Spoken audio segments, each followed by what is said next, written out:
গেল কয়েক বছর ধরেই ভারত মহাসাগর ও বঙ্গোপসাগরে আনাগোনা বেড়েছে চীনের গুপ্তচর জাহাজের। শ্রীলঙ্কা, মালদ্বীপের পর এবার বঙ্গোপসাগরের জলসীমায় তৎপরতা চালাচ্ছে চীন। ভবিষ্যতে জলীয় সম্পদের ব্যবস্থাপনায় প্রভাব বাড়াতে দেশটির বিভিন্ন গুপ্তচর জলযান এ অঞ্চলে ঘুরে বেড়াচ্ছে।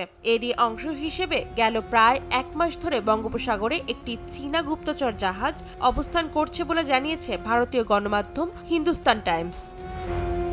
প্রতিবেদন মতে, বঙ্গোপসাগরে গত এক মাস ধরে দাঁড়িয়ে আছে চীনের গুপ্তচর জাহাজ জিয়াংইয়াং হং 1। ভারতের ওপর নজরদারি চালাতে চীন এই জাহাজটি ব্যবহার করছে জানিয়ে এরই মধ্যে উদ্বেগ জানিয়েছে নয়াদিল্লি। বর্তমানে জাহাজটি আন্দামান থেকে ৬০০ মাইল দূরে বঙ্গোপসাগরে নোঙর করে আছে। গেল ৭ মার্চ রাতে গুপ্তচর জাহাজটি বঙ্গোপসাগরে প্রবেশ করে।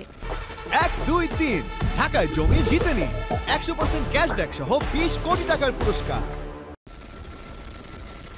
প্রতিবেদনে আরও বলা হয়, বিগত বছরগুলোতে শ্রীলঙ্কাকে বেস বানিয়ে চীনের গুপ্তচর জাহাজ ভারত মহাসাগরে নজরদারি চালিয়ে আসছে।